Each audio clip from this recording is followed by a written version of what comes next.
Oh, we are live. All right. Hello. Hello, everyone. I am Melissa Minnick, and I would like to thank you for joining us for our very first Ask the Advocate Live.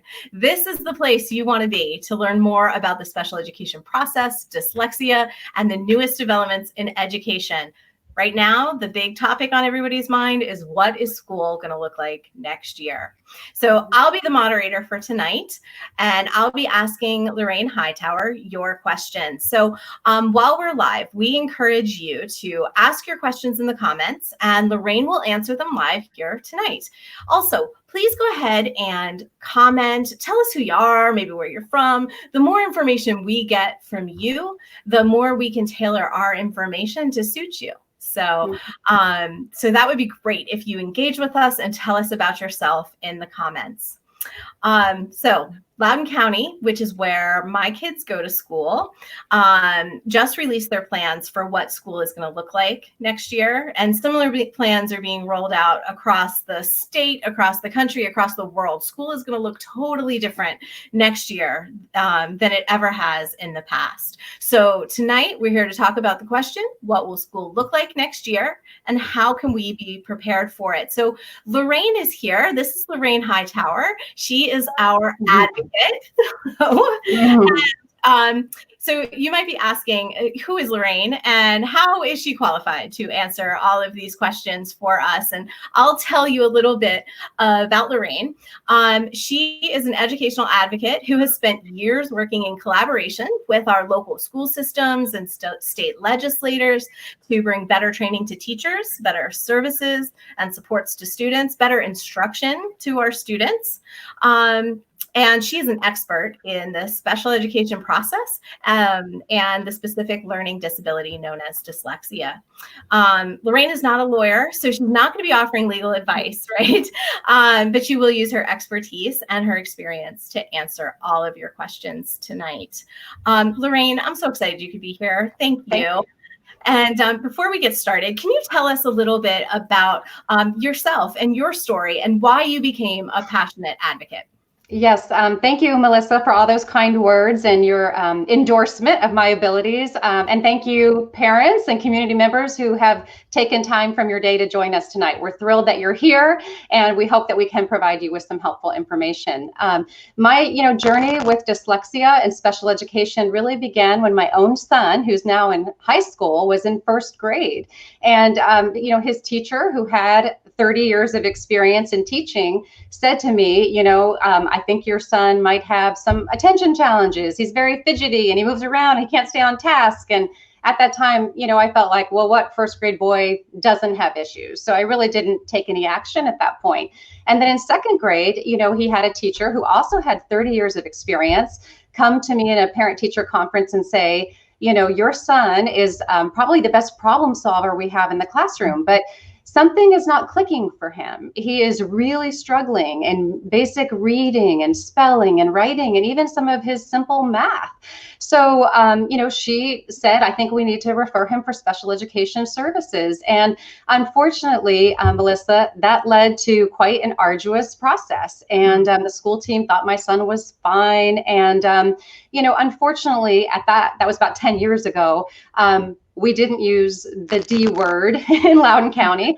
And teachers, unfortunately, even if they were well-intentioned and supportive, didn't really know what dyslexia looked like in the classroom or what type of supports, services, accommodations those kids needed to be successful. So we went off and got a whole bunch of private testing. And once we had those answers, and we did know that my son had dyslexia, dysgraphia, as well as ADHD, we came back to the school team and we fully expected that they would be thrilled to know this as well. So unfortunately, again, because they weren't familiar with dyslexia and some of the implications of dyslexia in the classroom, we were met with a lot of blank stares.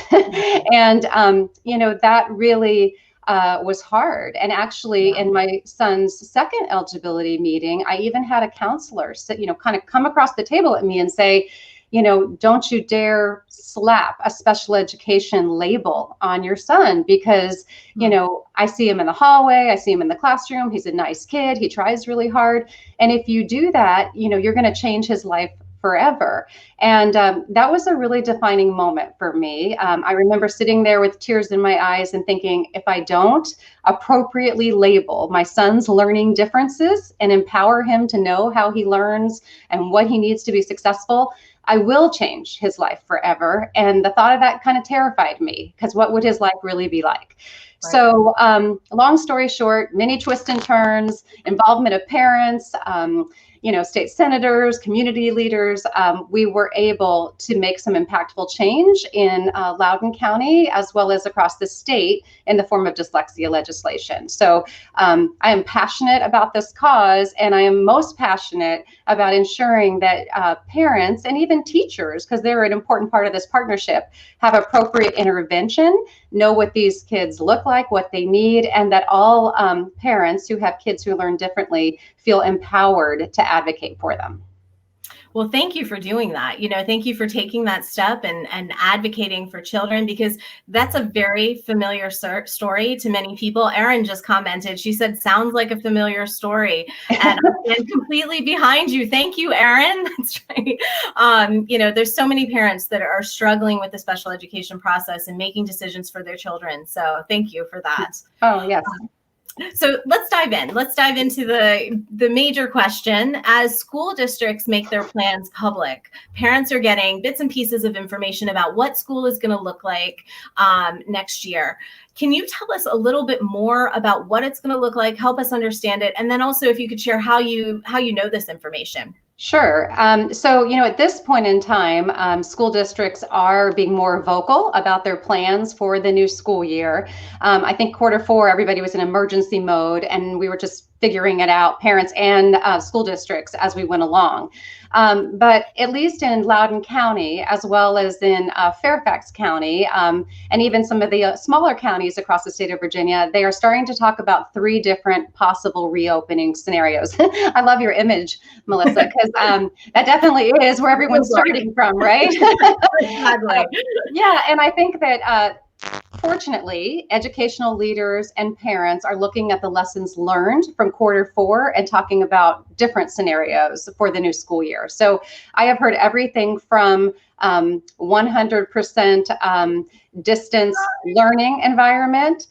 I have heard a blended learning, which is the most popular, where we have students partially in school a couple of days a week, as well as working and learning from home virtually a couple of days a week. And then, of course, what the majority of us want is life to be back to normal, and all of our kids are back in school with their teachers and their friends, learning in the traditional school environment.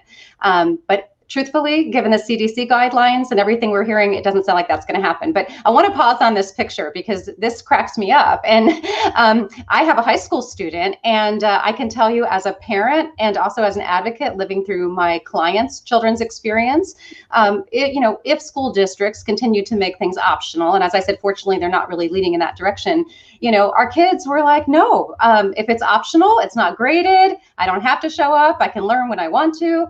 Or not at all, that's going to be a big no. And I heard that loud and clear from a lot of parents, how frustrating it was that not only were they now a special education teacher, they were the attendance officer, they had to motivate the kids, and they had to try to work remotely from home as well.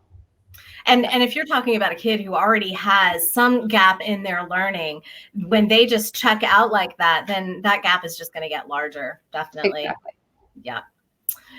Another concern that I'm hearing about what was going on last quarter was attending to children's social emotional needs.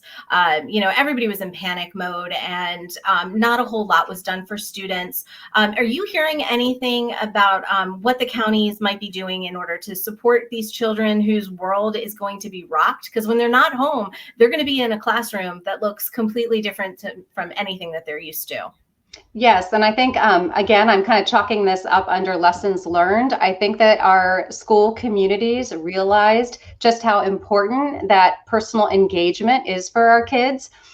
When I say personal engagement, everything from having a relationship with your teachers to having the opportunity to hang out with friends and socialize and blow off steam in the lunchroom or on the bus, or go to their specials and kind of, learn something that they really enjoy and not have to be so academically focused.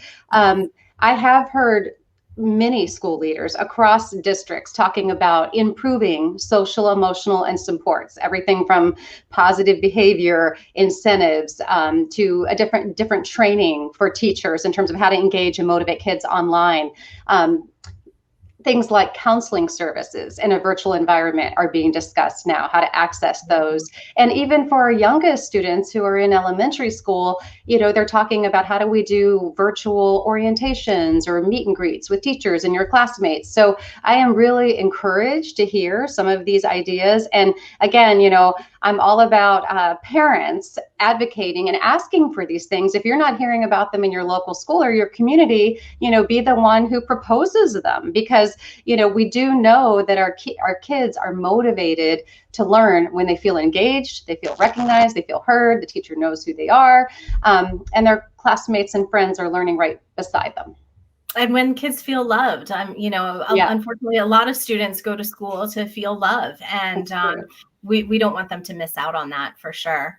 Yeah, so it is good to hear that concern is being talked about bringing the specials back, athletics in a limited capacity, because I do think a lot of our kids, you talk about love, they, especially if you have disabilities, you don't necessarily love school, but you love those aspects of school. Yes. Many times my clients will say their kids' favorite subjects are, art and lunch and music or something like that. So those are important. They're important. Absolutely are. Yeah. They are. And I see you put the CDC guidelines up here. I think that is the foremost concern in everyone's mind, whether you're a parent or a teacher or an education leader. The reopening decisions are being driven by the CDC guidelines and what is safe locally.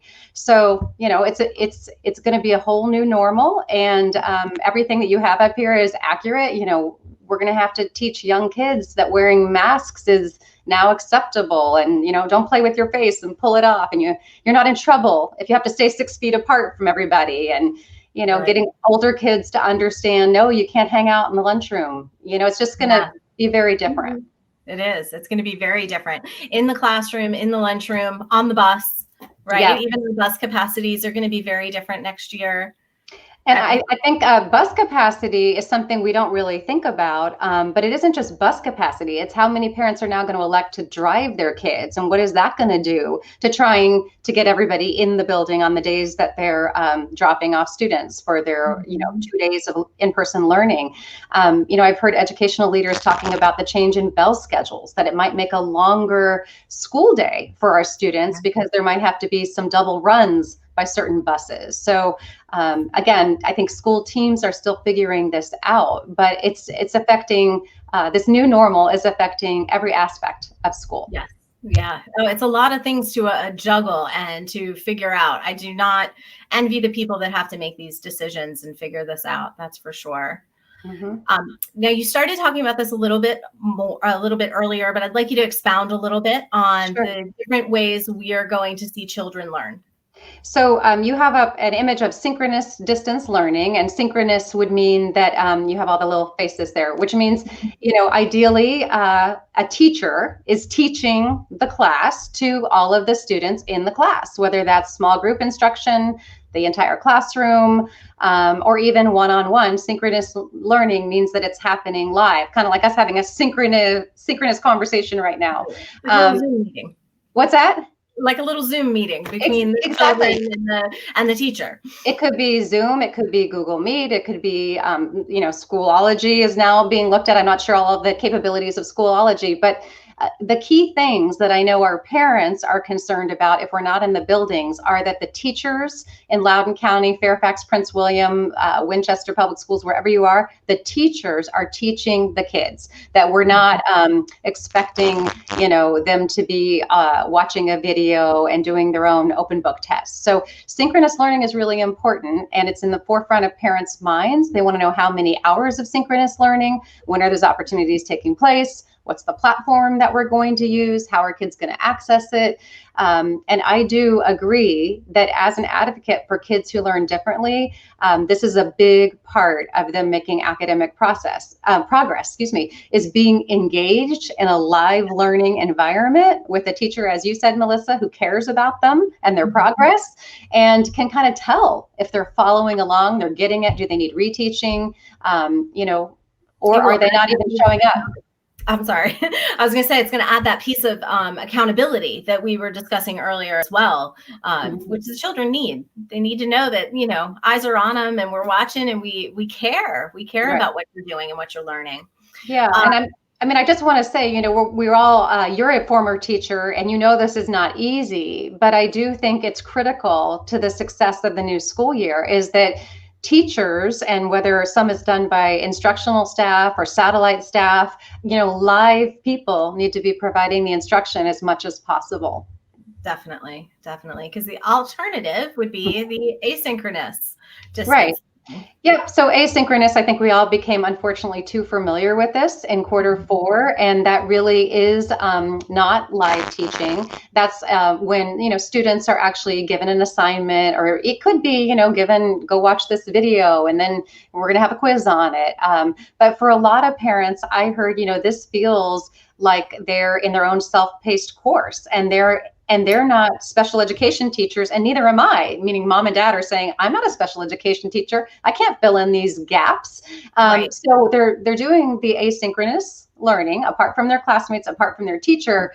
But if they're struggling, they're going to mom or dad or whatever adult or older brother, older sister is nearby. Right. And they don't necessarily have the qualifications to explain the lesson or to provide the level of support that students with disabilities need. So that was, a challenge for many families in Q4. Absolutely. Okay. So when schools do reopen, like we said, they're going to look a little different. Mm-hmm. We have a couple of images of, people sitting, students sitting with their screens around them, the little sneeze guards. And I think while you're showing that, Melissa, yes, okay, that is how school might look. But the one thing, because we're here tonight to talk about students with disabilities, and I think the one thing that I really want parents to take away from this presentation is that even if school looks different, even if they're only in school some days and they're home, learning from home the rest of the days, that the standards for students with disabilities, the expectation that they receive a free and appropriate public education hasn't changed. And that's really critical. Parents would say to me, well, school teams, there's not that many staff, or I'm afraid, I'm asking for too much, or it isn't really a matter of asking for, too much or too little. It's what does your child require? And, fortunately, the U.S. Federal Department of Education and the State Department of Education have remained firm in saying that the standard of FAPE, free and appropriate public education for kids with disabilities, holds. There's no waivers. There's no lowering the bar on that. We know it's going to be difficult, they've said. School teams need to get creative. We need to think outside of the box, utilize that parent-school partnership, but the standard is still there. And I think I really want parents to hear that tonight. I think that's the most empowering piece right there is, these parents feel like their hands are tied and they don't have many options, but you really do, because as you said, the standards haven't changed. So that's great. Thank you for sharing that. Of course. And, to kind of piggyback off of that, I know that there exists some assistive technologies that can help students access the curriculum. Could you give us some examples of what some of those might be that might help our students? Sure. Assistive technology is an area that is sometimes touched on by school teams, but not really in the way that I, as an advocate, would love to see it explored. And assistive technology doesn't only mean computers and electronic equipment. Assistive technology is really any, it could be a pencil grip, it could be a slant board, it could be any tool that helps the child access their grade level curriculum. So for students with disabilities, which is the population of kids that I serve every day, learning from home has really changed the game for them. And, while they may have used their parents' laptop in Q4, or they may have used their brother's iPad when their brother wasn't using it, now that maybe parents are going to be working full time back in their physical buildings or remotely, devices may be going in a lot of different directions. It's really critical that as parents, we do a quick inventory and we go, does my child with disabilities have what they need to access the curriculum? Whether that's, headphones like you have the boy in this image has, or an iPad or a laptop. And then if they do have the basic equipment and Wi-Fi signals and all are working well, then you need to start saying, well, do they have the software that they need to support their disabilities? So for example, kids with disabilities, dyslexia, often use read aloud or audiobooks, or they have accessible text. So when they go to a web page or they go on Google Classroom, they have features that allow them to highlight and have that text read aloud if they're not already fluent readers, which many are not. Or they need to be able to use speech to text for written assignments. And do these kids know how to access their graphic organizers, which, maybe were on their school computers before, but maybe now they're not. So assistive technology is really important for students with dyslexia and many other kids with disabilities. But if you're a parent and you're listening to this and you're wondering, does my child have what they need in terms of assistive technology? First, I would encourage you to look at their plan if they have an IEP, an individualized education program, or even a 504 plan for accommodations, to see what it says in the area of assistive technology. And if you feel that they need something more, given this kind of different placement of partially home-based and partially in school, then I would reach out to the school team and request a consultation with an assistive technology specialist and potentially an assistive technology evaluation. If you think, your child is going to need a full evaluation to determine how they're going to functionally learn in this new environment. That's great advice. Because when we talk about this, I can't help but think of equity. And as people are going through their inventory, they may not be able to provide a lot of the things that their child needs. So if we go through the school and we ask our special education team, is the school or the district able to help provide these items for the student? Yes. So for students with disabilities, if they have met the criteria for services and they have these plans in place, the school, meaning the district, whatever district the parent lives in, would provide at no cost to the parent assistive technology, equipment, devices, training. That's another important, as we're talking about this, another important piece of this puzzle is, while the student might need some training, the parents might need to be involved in that training as well. Because even though we're trying to move away from parents as teachers and more challenging special education teachers, you do want to be able to answer your child's questions about settings and access and how to turn on this feature or that. So most school teams are agreeable to having parents participate in that training as well. That's great. That's great. Well, Ashley has a question for us, and okay. Let me read this to you. She says, sure. My son's IEP provides for daily reading instruction. He gets OG. Orton Gillingham. So what should I expect in the fall? We hardly got any OG instruction from school this spring, and he is losing ground. I'm sorry to hear that, Ashley. So I want to make sure I heard you correctly. That's why I have my headphones in, because I was having some technical issues. She has a child who has an IEP who was getting Orton Gillingham instruction every day. Is that right? It says he was, daily reading instruction with OG. That's right. Okay. And then can you just repeat that last part, Melissa? Absolutely. She says, what should I expect in the fall? We got hardly any OG instruction from the school this spring, and he is losing ground.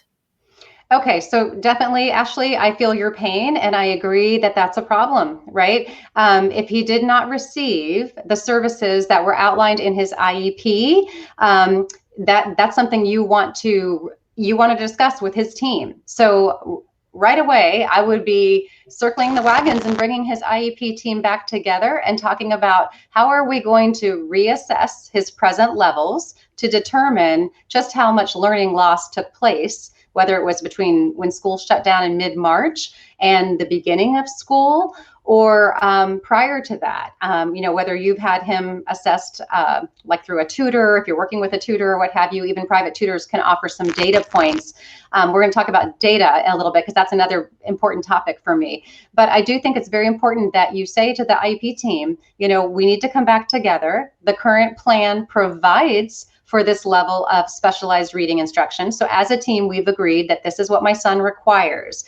He didn't get it in Q4, and he may be entitled to some compensatory services in the fall if there is considerable learning loss. So it will be important that the school team reassess your son. I don't know what county you're in, but if you're in Loudoun or Fairfax or even Prince William, even Winchester, actually, they all have quick assessments for fluency, decoding, encoding, word identification, spelling that can be given to your son. Some can be done virtually, some have to be done in person, but they can get a baseline on what his starting point is.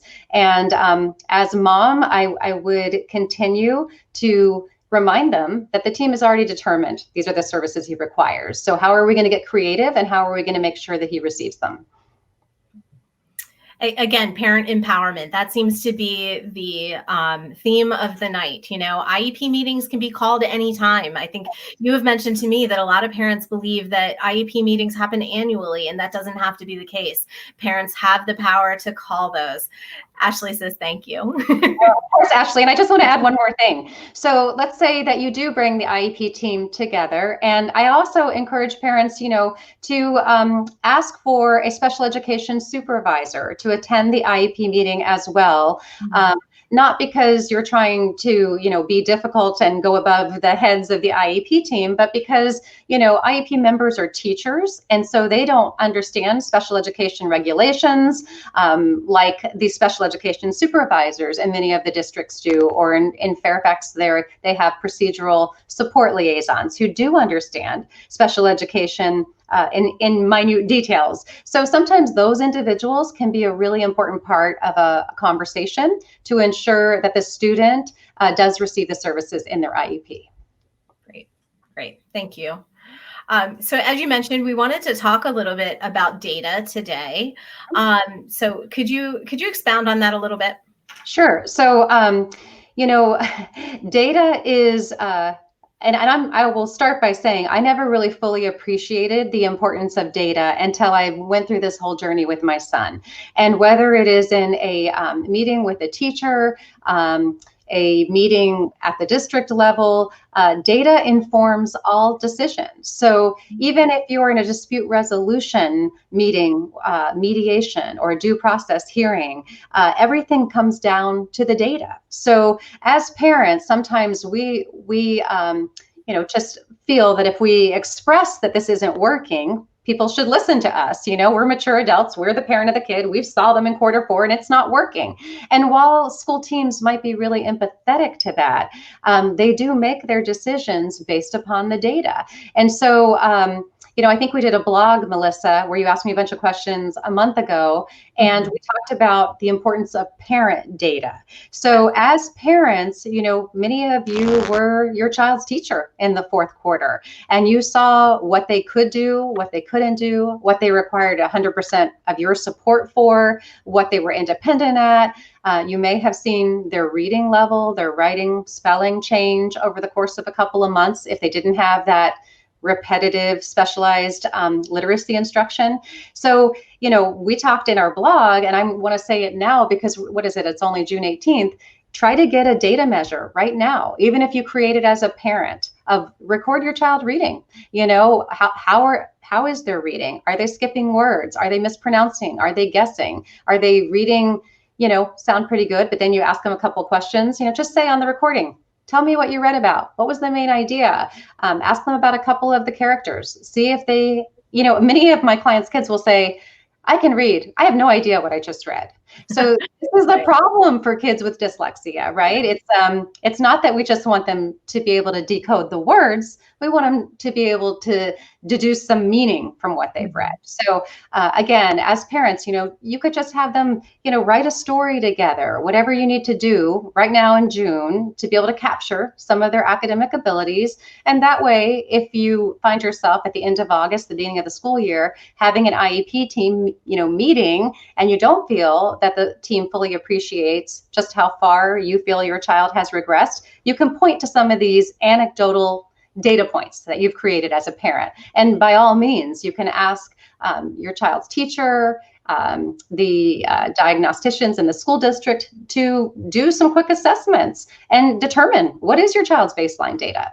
I think that all school districts have also been very honest to say that they know they're going to have to reassess all kids, not just students with disabilities, but that some kids have had private tutors over this distance learning time. Some kids haven't even, like you said, Melissa, haven't even been able to get access to any instruction because it's just not part of their lifestyle or their family hasn't been able to provide it. So school teams do know that they're going to have to do, I think, this reassessment and then determine what is the baseline.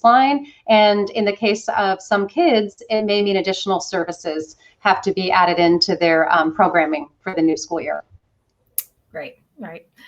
I think that clarifies the idea of data, because data, I think, oftentimes is seen as something that is mathematical or off-putting, and it doesn't have to be that. And you gave some great examples of how parents can keep data and have it be very impactful. So thank you for that. Sure. This question kind of piggybacks off the last one, right? So if online learning is not successful for your child, or you think your child needs to be in school more than 2 days per week, what recourse do you have? And how is it different for children with IEPs and the general ed population as well? If you're just not happy with this 2 days a week and you say, I know my kid needs more, what can we do?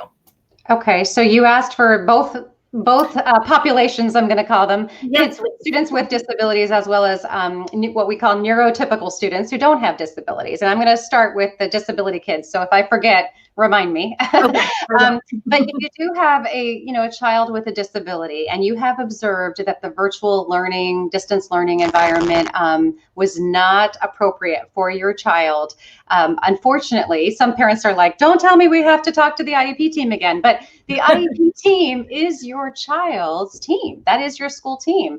And they have the burden of crafting free and appropriate public education and all that involves for your child. So if you believe distance learning is not an appropriate plan for your child, then you do want to communicate that to the IEP team. And I think that as parents, you don't just want to communicate it, you want to be able to articulate why it's not working. So for example, is it because your child, maybe they also have ADHD in addition to dyslexia, and they just can't sit still. They just can't attend to that, this computer for that length of time. It's not physically possible for them. Or, maybe it is that your child requires more multi-sensory instruction. Many of our kids with dyslexia, they just can't do rote memorization and then give it back to you. They need to input information, with using manipulatives, let's say, for math, or hands-on instruction, more multi-sensory learning. So it's really important to be able to say why distance learning isn't working for your child, so that the team can consider a change in placement, let's call it. I mean, it's not we've all been talking about how all of our kids have had a change in placement, but really, the district is going to make a recommendation and they're going to implement a plan. And then the reason IEPs say individualized education program at the top of them is because for kids with disabilities, those plans do have to be individualized. So if you're asking for something above and beyond or different than what the school district is implementing for all students, your first point of contact is that IEP team. And then we can talk about where you go. I mean, we did talk about maybe elevating that conversation to involve others in the district if you need to. But parents also have dispute resolution options if they have a student with disability, of being able to request mediation, file a state complaint, also file due process in the most egregious situations if they feel the school district really is not providing their child with a free and appropriate public education. So I think for kids who do not have disabilities, but are not able to engage and learn in the distance learning environment, my recommendation is really similar. Of course, you're not going to go to the IEP team, but you should reach out to your school's, principal, assistant principal. Beyond that, there are instructional supervisors at each level in different counties, whether it's elementary supervisors, middle school, high school. School board members can also be helpful advocates for parents if you don't feel that your concerns are really being meaningfully considered, at the building level. So, unfortunately, I do think we all have to continue to advocate for our kids and speak up and be able to articulate the why you feel that what is being proposed is not working, and to be open to collaboratively, problem solving. And it may be, a compromise, but change is possible if needed. Right. Collaboration is the key there. Yeah. And okay. I see another question here that one of your former clients wrote. So she wrote, you helped me get a great plan in place for my child with intensive reading support and a few hours a week, one-on-one, with small group instruction with a special or one-on-one or a small group instruction with a special education teacher, pardon me. Now my county is saying it isn't feasible to offer that level of support. How much of a cutback in services can be considered acceptable? And she writes, personally, I don't think any cutback in services is acceptable if my child is going to fill the 2-year reading gap he has. Mm-hmm. So I would agree 100%. A cutback is not reasonable. And this was something that was being discussed a lot during Q4 and the emergency plans. School teams were trying to determine what was functionally possible to deliver. For example, if a student needed physical therapy or hands-on treatment of some kind, that wasn't functionally possible to deliver. But now, with the governor releasing some of our socially distancing restrictions in Virginia, it is more functionally possible to deliver in-person instruction. And this entire time, I would say even since mid-March when COVID-19 first occurred, it has been possible to deliver specialized reading instruction to students with dyslexia through a virtual platform. In fact, there's a lot of online tutoring services that do support students with dyslexia. Now, you might have to, physically have learning tiles or materials that you're using as part of that instruction, but it is possible to deliver specialized reading instruction in this new format. And again, it isn't about lowering the bar. It's about getting creative and figuring out if this child has a multi-year reading gap or a spelling deficit, how can we as an IEP team provide the services that they need to close that gap and come a lot closer to the grade level curriculum. Right. So I don't know did I get all parts of that, Melissa? I think so. I think so. Cut back in services, not okay. Yes, but not okay. And services are what we're looking for. Exactly. And it goes back to the comment I made earlier about the standard hasn't changed. I mean, yes, it is more difficult. And yes, we have to get creative and it isn't ideal. And I get all of that. But the standard of providing a free and appropriate public education hasn't changed. And especially for a student who has a multi-year gap, you mentioned social and emotional impact.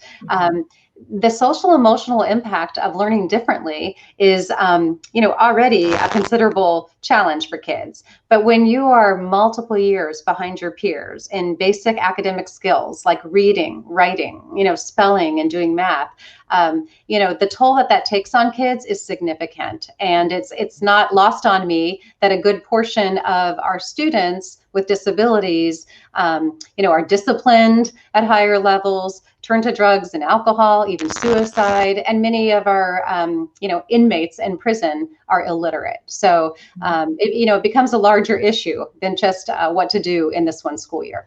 Absolutely. Absolutely.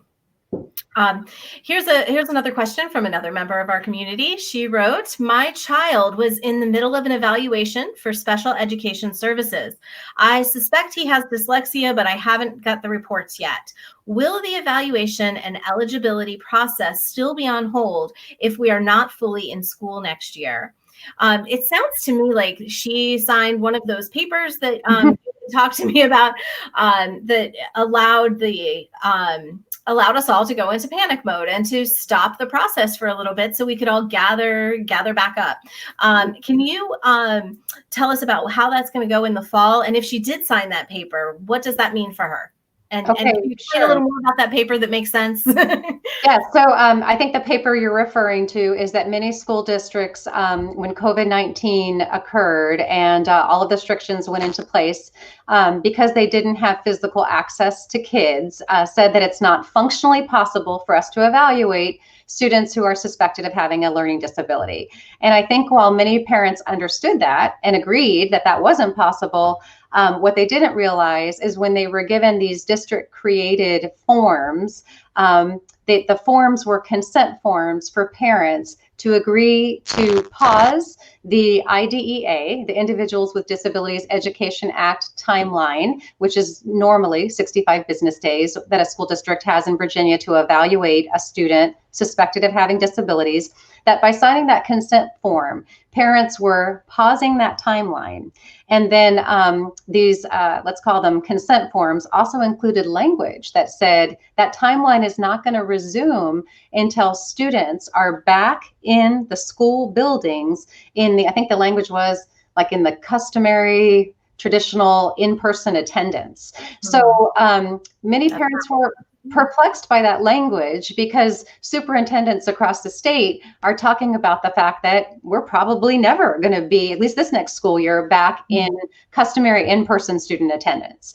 So, the clients that I worked with, we did have to advocate and reach out to different staff in the school district to say, hey, we want to work with you. We realize you may not have access to the child right now, but we believe you will pretty soon. And we've seen that to be true now that the governor's releasing their restrictions. So, those families, I'm suggesting that they do reach out to the school staff and they do pursue getting those evaluations started sooner rather than later.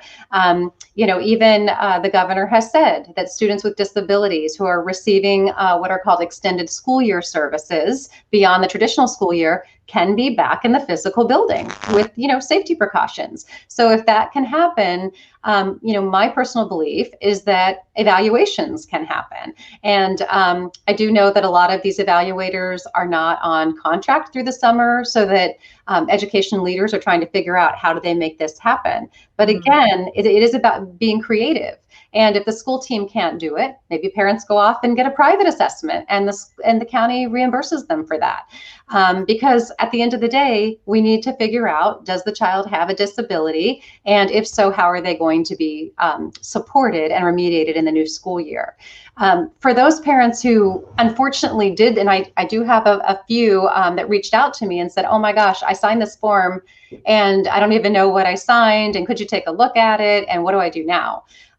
Well, first of all, it's not easy to be a busy parent and be effectively advocating for your child and reading everything. So don't be too hard on yourself. We've all made mistakes, myself included. And, I would suggest that at this point in time, you reach out to whoever sent you the letter, whether it was an eligibility coordinator, a school administrator, and you say to them, hey, I heard the superintendent's update, if that's what you heard, or I'm hearing communication that school is going to open in a partially distance learning environment, virtual environment, and a partially in-person environment. And that language is not mentioned anywhere on my consent form. So can we update this form? Do I have the option of revoking my consent? Because now I'm very concerned that if schools don't open for customary in-person student attendance, it could be after winter break that my child is starting their evaluation for special education services. Right. So, yeah. So again, power to the parents, right? They're speaking up and requesting, more information about it and meetings if they have to.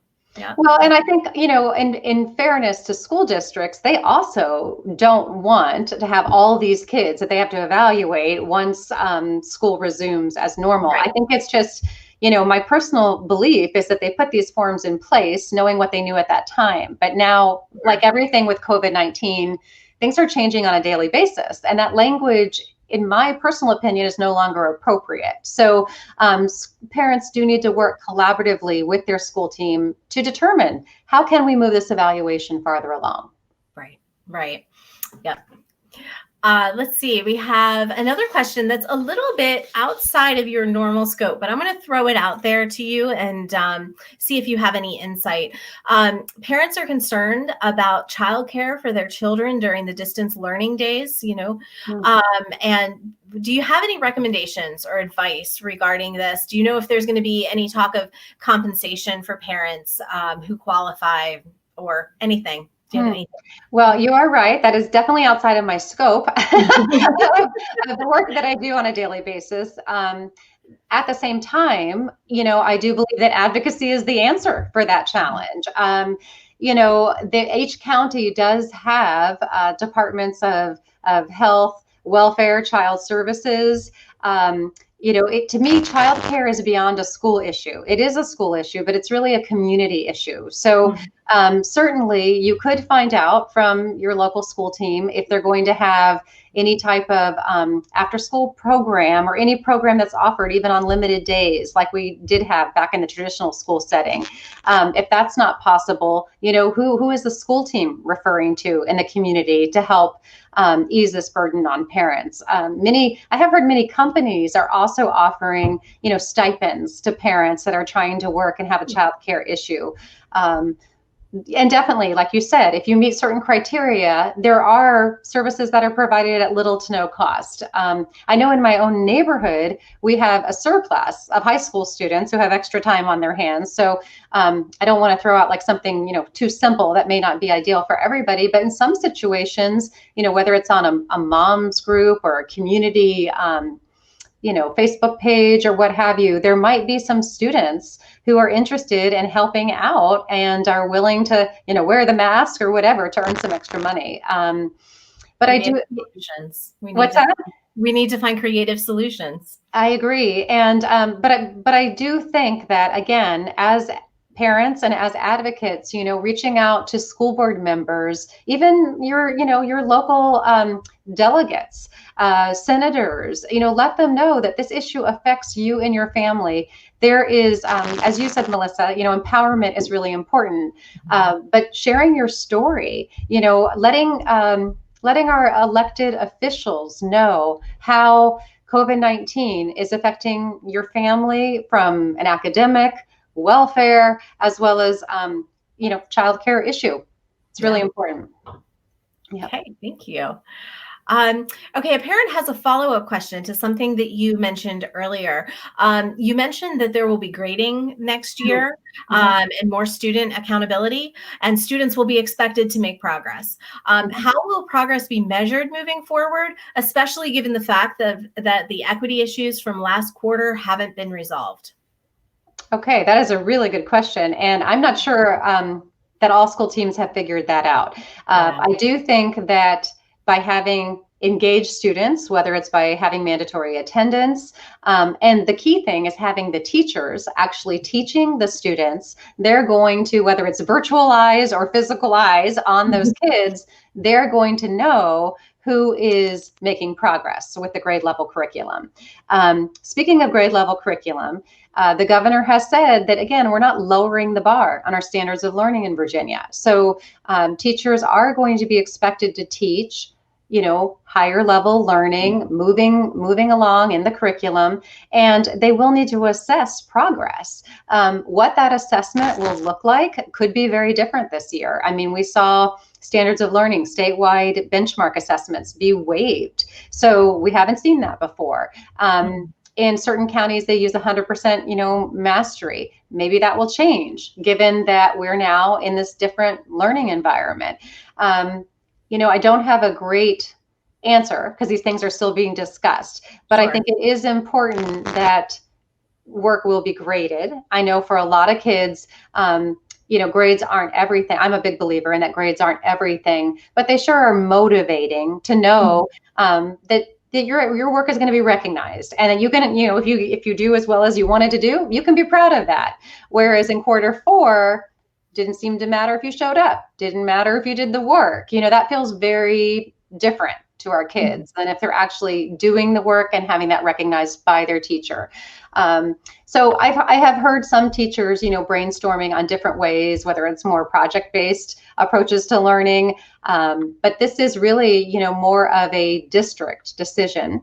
School board members are involved in setting policy. So if you have strong feelings about how grades should be calculated, I do encourage, parents in their community to reach out to their school board members. Let your voice be heard.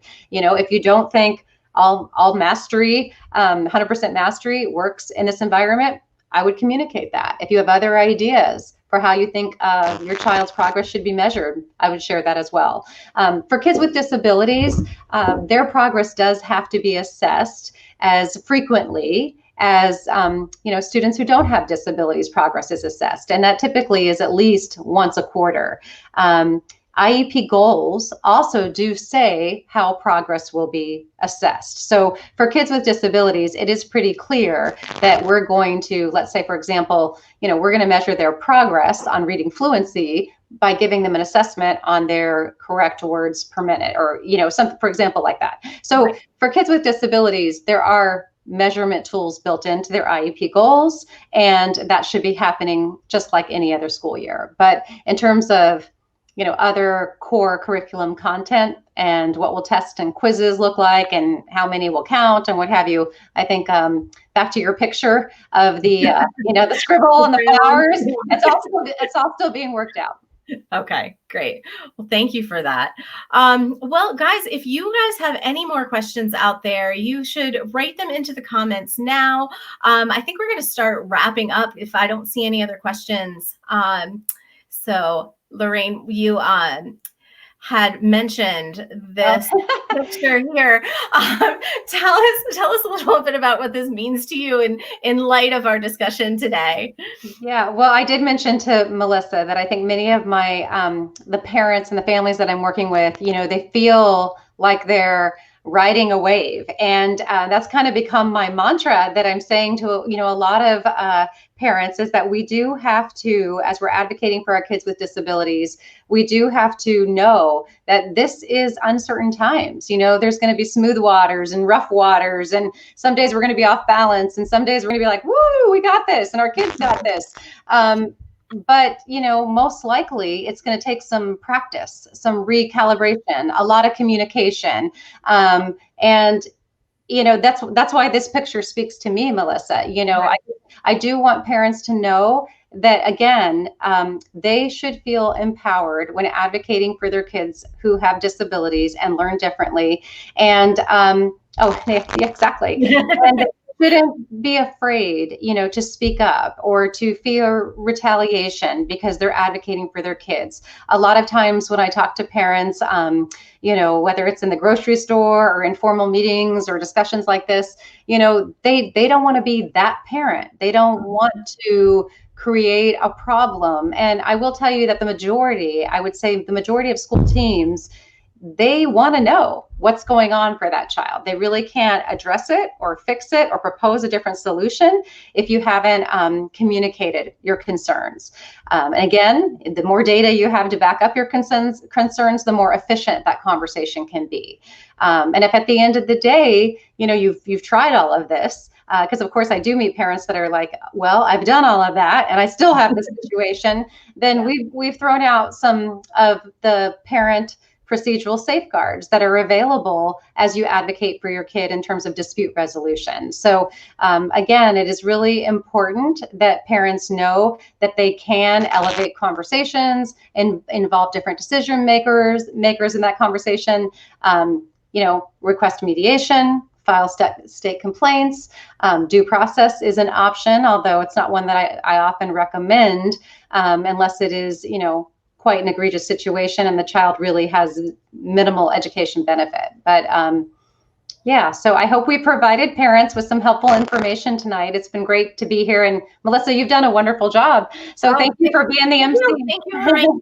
You answered so many questions and gave some great information. Thank you so much.